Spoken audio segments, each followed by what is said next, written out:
Hello everyone and welcome to the video. Here we'll be talking about some common misconceptions that exist about medieval plate armor. Now there are a shit ton of these misconceptions sadly. Some of them are spawned from playing video games, others from poorly made movies, and others are just straight up urban myths.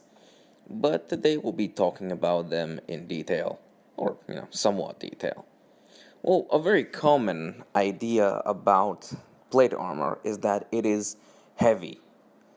I'm not talking about being, this is a bit of a pain in the ass to carry. I'm talking about some people literally believing that knights are these clumsy, lumbering clods who can't do anything, who need a crane to get on their horse, and once you unhorse them and they're on their back, they're like turtles, they can't get up. This is such an idiotic idea that I don't even know where to begin with. First of all, knightly armor isn't super heavy. It's somewhat heavy, yeah, but 10 to 15 kilograms isn't very heavy. Admittedly, during the 16th century, it did become heavier due to the existence of early firearms, but at the most, 20 to 25 kilograms would be the most heavy suit of armor that you would see on a battlefield. Even then, that's not a cripplingly heavy load to carry. Ancient hoplites carried around 35 to 36 kilograms of armor, and they fought as infantry.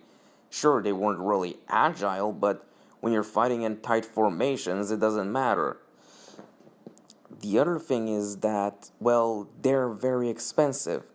In fact, I've seen some research that points towards that had medieval knights been around today, it would have cost them millions of dollars for the amount of resources and money that went into making medieval plate armor.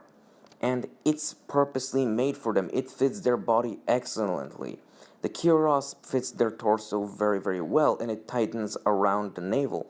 The form of the cuirass itself really helps distribute weight very well. It doesn't just put the weight on the shoulders. It puts most of the weight on the hips, making it much easier for the wearer. Not only that, but the body is very well protected because the armor itself is so segmented. It's spread out. The weight isn't concentrated in one point. It is covering the entirety of the body and it's very well distributed. Not only that, but with a huge amount of segments to the armor itself makes it very, very good at being flexible, at allowing the user to have a full range of motion without too much issue.